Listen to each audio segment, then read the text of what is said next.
Praise the Lord. இன்றைய ஜீவாப்பம் ரோமர் 12ஆம் அதிகாரம் 2ஆம் வசனம். நீங்கள் இந்த பிரபஞ்சத்திற்கு ஒத்த வேஷம் தெரியாமல் தேவனுடைய நன்மையும் பிரியமும் பரிபூர்ணமான சித்தம் இன்னதென்று பகுத்தறியத்தக்கதாக உங்கள் மனம் புதிதாகிறதுனாலே மறுரூபமாகுங்கள். ஆமேன். அல்லேலூயா. பாருங்க, நீங்கள் இந்த பிரபஞ்சத்திற்கு ஒத்த வேஷம் தெரியாமல் நாம் இந்த பூமியில் வாழ்ந்து கொண்டிருக்கிறோம். இந்த உலகத்தில் வாழ்ந்து கொண்டிருந்தாலும் இந்த உலகத்தில் உள்ள இச்சைகளுக்கு, உலகத்தின் கவர்ச்சிகளுக்கு, உலகத்தின் ஆண்டவருக்கு பிரியமில்லாத அநேக காரியங்கள் இந்த உலகத்திலே, மாயை உலகத்திலே இருந்து கொண்டிருக்கிறது. அதற்கு ஒத்த வேஷம் தெரியாதபடி நாம் அந்த உலகத்து மனிதர்களை அன்பு கூர்ந்து, உலகத்தின் இன்பங்களுக்கு அன்பு கூர்ந்து நாம் அப்படி செயல்படக்கூடாது என்று ஆண்டவர் சொல்கிறார். நம்மளுடைய எண்ணங்கள், நம்முடைய சிந்தனைகள் எப்படி இருக்க வேண்டும் என்றால், தேவனுடைய நன்மையும் பிரியமும் பரிபூர்ணமான சித்தம் இன்னதென்று பகுத்தறியத்தக்கதாக உங்கள் மனம் புதிதாகிறதுனாலே மறுரூபமாகுங்கள். பாருங்க, தேவனுடைய நன்மை, தேவனுக்கு நன்மை என்று எது படுகிறதோ நம்முடைய வாழ்க்கை அப்படியாக மாற வேண்டும். தேவனுக்கு பிரியமானது நமக்கு பிரியமாக இருக்க வேண்டும். தேவனுடைய பரிபூர்ணமான சித்தம் இன்னதென்று, அவருடைய சித்தம், அவருடைய இருதயத்தின் ஏக்கம் நம்மளுடைய ஏக்கமாக மாற வேண்டும். அந்த பரிபூர்ணமான சித்தம் இன்னதென்று பகுத்தறியத்தக்கதாக நமக்கு தெரியும். நன்மை எது, தீமை எது, எது செய்யணும், எதை செய்யக்கூடாது, எது நல்லது, எது கெட்டது, எது ஆண்டருக்கு பிரியம், எது ஆண்டருக்கு பிரியம் இல்லை, எது பாவம், எது பாவம் இல்லாதது, எல்லாம் அந்த பகுத்தறியத்தக்கதாக நம்மளுடைய மனம் புதிதாக்க வேண்டும். புதிதாகணும். ஒவ்வொரு நாளும் மெருகேற்றப்படணும். நம்மளுடைய மனமாகிய இருதயம், இந்த இருதயத்திலிருந்து தான் எல்லா பொல்லாங்கன காரியங்களும் வருகிறது. அப்போ இருதயம் சுத்த இருதயமாக இருக்க வேண்டும். இந்த சுத்த இருதயத்தை என்னிலே சிருஷ்டியும் நிலைவரமான ஆவியை எனக்குள்ளே புதுப்பியும் என்று சங்கீதக்காரன் தாவீது சொன்னபடி, நம்மளுடைய இருதயத்தை, சுத்த இருதயத்தை எனக்கு தாரும் ஆண்டவரே என்று நாம் அனுதினம் ஆண்டுகிட்ட கேட்டு, அப்படிப்பட்ட இருதய சுபாவம் உள்ளவர்களாக நாம் நம்மளையே ஒவ்வொரு நாளும் தேவனுடைய அந்த வசனத்தின் மூலம், நம்மளுடைய இருதயம் ஆண்டவருடைய வசனத்தினாலே நிரப்பப்படணும். அந்த இருதயத்தில் விதைக்கப்படணும். வசனங்கள் விதைக்கப்பட நம்மளுடைய மனம் புதிதாகிறது. ஒவ்வொரு நாளும் புதிதாகிறது. நாம் கிறிஸ்துவை போல அனுதினமும் மாறிக்கொண்டிருக்கிறோம். அப்போ நமக்கு தேவையில்லாத சிந்தனைகள், தேவையில்லாத செயல்பாடுகள் எதுவுமே நம்மளை அணுக முடியாது. ஏன்னா இந்த இருதயம் முழுவதும் தேவனுடைய வார்த்தையினாலே நிரப்பப்படும் போது தேவனுக்கு சித்தமானதை செய்ய வேண்டும். தேவனுடைய நன்மைகள் எதுவோ அதுதான் நம்மளுடைய நன்மையாக அப்படி மாறும்போது, தேவனுக்கு எது பிரியமோ அது நம்மளுடைய பிரியமாய் ஆகும்போது, தேவனுடைய பரிபூர்ணமான சித்தம் என்னவோ அதுதான் நம்மளுடைய சித்தமாக மாறும்போது, இந்த இருதயத்தில் கசப்பு இருக்காது, வேற்றுமை இருக்காது, பகை இருக்காது. தேவனுக்கு பிரியமில்லாத எந்த காரியமும் இந்த இருதயத்தில் இடம் பிடிக்க முடியாது. நாம் அப்படியாக நம்முடைய இருதயத்தை காத்து கொள்ள வேண்டும். அப்படி நம்ம மனம் புதிதாகிறதுனாலே இப்படி நாளுக்கு நாள் புதிதாக்கப்பட்டு நம்ம மனம் மறுரூபமாக்கப்படுகிறது. ஆமென். இதுதான் எக்ஸ்டிமேட் கோல். நம் மனம் மறுரூபமாக்கப்பட வேண்டும். நாம் ஒரு காலத்தில் பாவத்தில் விழுந்து கிடந்தோம், ஒரு காலத்தில் விக்கிர வழிபாடுகளில் இருந்தோம், ஒரு காலத்தில் அந்நிய ஜாதி புறஜாதிகளாக இருந்தோம். ஆண்டவர் நம்மளை தேடி வந்து நம்மளை வேறுபிரித்து எடுத்து அவருடைய பிள்ளையாய் மாற்றி நம்மளை ஒவ்வொரு நாளும் புதுப்பித்து கொண்டிருக்கிறார்.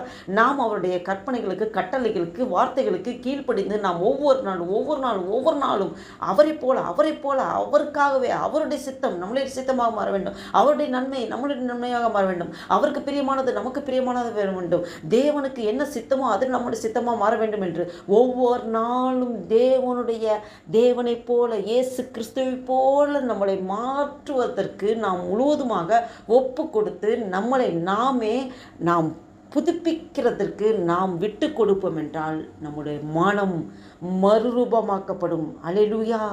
ஆண்டவர் வருகை அதி சீக்கிரத்தில் இருக்கும். இந்த கடைசி நாட்கள் வாழ்ந்து கொண்டிருக்கிறோம். நம் மனம் மறுரூபமாக்கப்பட வேண்டும். மறுரூபமாக்கப்பட்டால் மட்டுமே ஆண்டவர் வருகின் போது நாம் எடுத்துக்கொள்ளப்படும் பாத்திரமாக நாம் ஆண்டவருக்கு உகந்த பாத்திரமாக மாற முடியும். தேவன் அதை தான் உங்களோடும் என்னோடும் எதிர்பார்க்கிறார். இதை கேட்டுக்கொண்டிருக்கிற அன்பு தேவ பிள்ளைகளே, உங்களோடும் என்னோடும் இந்த வசனத்தின் மூலம் ஆவியானவர் பேசிக்கொண்டிருப்பேன் என்றால் நம் மனம் அனுதினமும் மறுரூபமாக்கப்பட வேண்டும். மனம் திரும்புங்கள், பரலோக ராஜ்யம் சமயமாக இருக்கிறது. மனம் திரும்புதல் மிக மிக முக்கியம். நாம் தேவனை தான் ஏற்றுக்கொண்டோமே, நான் ஆண்டவர் தான் அறிந்து கொண்டோமே, இன்னும் என்ன மனம் மாறுவது என்று கேட்பதல்ல.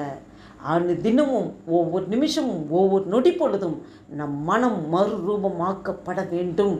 மனம் மாறுதல் மிக மிக அவசியமான ஒன்று. ஏன்னா ஒரு சின்ன காரியங்கள் கூட யார் மேலேயோ கசப்போ விரோதமோ கோபமோ இருந்தாலும் கூட நாம் ஆண்டவர் வருகின் போது நாம் கைவிடப்பட்டவர்களாக விட போய்விடுவோம். யாருக்கு தெரியும்? தேவன் ஒருவர் மட்டும்தான் அறிவார். அவருடைய கிருபையினால் தான் நம்மளை ஆண்டவர் பரிசுத்தப்படுத்தி நம்மளை ஏற்றுக்கொள்ள வேண்டும். நாம் முழுவதுமாக அவரை போல மாறுவதற்கு கிறிஸ்து சிந்திக்கிற விதமாக சிந்திக்க வேண்டும். கிறிஸ்து பேசுகிற விதமாக பேசணும். கிறிஸ்து அவருடைய விருப்பம் என்னவோ அது நம்மளுடைய விருப்பமாக மாற வேண்டும். நாம் கிறிஸ்துவை போல மாற வேண்டும். அதற்காக தான் ஆண்டவர் இந்த பூமியில் வாழக்கூடிய வாழ்க்கையிலே நம்மளுக்கு வாழ்நாட்களை கூட்டி கொடுத்திருக்கிறார். நாம் அவரை போல எழும்பி பிரகாசிக்க வேண்டும் என்று சொல்லி பாருங்கள். நீங்கள் இந்த பிரபஞ்சத்திற்கு ஒத்த வேஷம் தெரியாமல் அப்படி நாம் கிறிஸ்துவை போல வாழும்போது எப்படி தண்ணீரிலே தாமரை இலை இருந்தாலும் அந்த தண்ணீர் அந்த இலையில் ஒட்டாது. அது தனித்து தான், அதில் எதுவுமே அதை அண்ட முடியாது.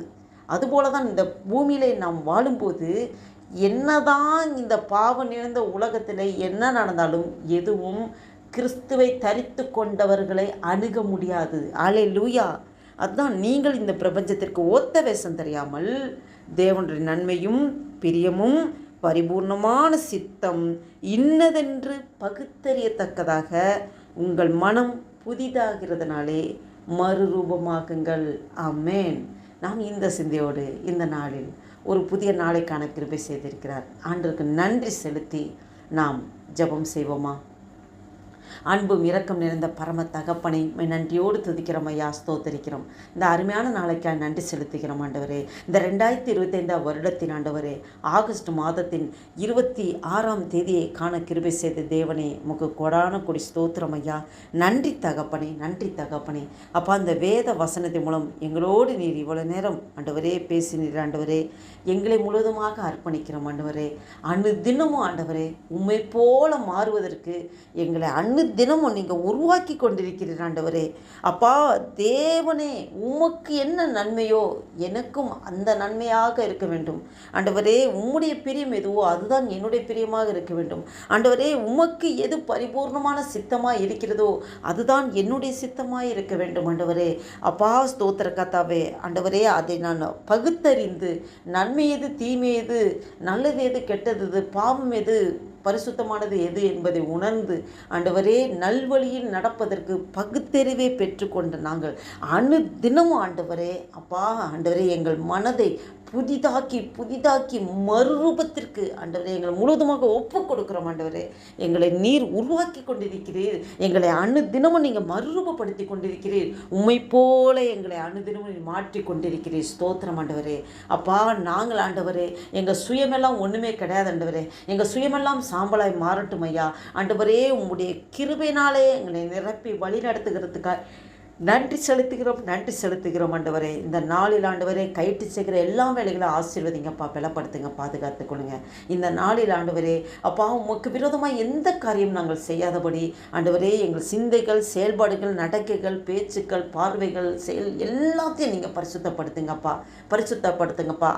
தினமும் எங்கள் மனம் புதிதாகி கொண்டிருக்க ஆண்டவரே எங்களை அர்ப்பணிக்கிறோம் ஆண்டவரே. அப்பா எங்கள் மனம் மறுரூபமாக்கப்பட வேண்டும் ஆண்டவரே. நீர் அப்படியாக எங்களை நீர் அப்பா உருவாக்கி கொண்டிருக்கிறதுக்காக நன்றி செலுத்துகிறோம். எங்களே முழுவதுமாக தாழ்த்தி ஒப்பு கொடுக்குறோம். இந்த நாளைக்கு விரோதமாக, இந்த ஜெபத்திற்கு விரோதமாக, எங்கள் ஒவ்வொருக்கு விரோதமாக, இந்த வீடியோவை பார்த்து கொண்டிருக்கிற ஒவ்வொருவருக்கு விரோதமாக செயல்படுகிற எல்லா சத்துருவின் கிரைகளை நசனாக இயேசு கிறிஸ்துவின் வல்லமையான நாமத்தினாலே கட்டிந்து துரத்தி அப்புறப்படுத்துகிறேன். அல்லேலூயா. அப்பா குடும்பத்திலேயோ, சொந்த பந்தங்களையோ, உற்ற உறவினர்களையோ ஆண்டவரே வேலை ஸ்தலத்திலேயோ எந்த விதத்திலும் எந்த தீங்கோ எந்த ஆண்டவரே எங்களுக்கு விரோதமான காரியங்களோ எதுவும் எழும்பாதபடி எல்லா தீங்குக்கு விலக்கி பாதுகாத்து எங்களை ரட்சிக்கிறதுக்காக நன்றி செலுத்துகிறோம். காலைதோறும் உடைய கிருபைகள் புதிதாக இருக்கிறதுன்னு சொல்லி ஆண்டவரே, உடைய புதிய கிருபையினாலே எங்களை நிரப்பி ஆசீர்வதித்து பலப்படுத்தி தருவதற்காக ஸ்தோத்திரம். உமக்கே துதி கனமகிமையெல்லாம் செலுத்துகிறோம். இயேசு கிறிஸ்துவின் நாமத்தினால் ஜெபிக்கிறோம் ஜீவனுள்ள எங்கள் நல்ல பிதாவே. ஆமேன், ஆமேன்.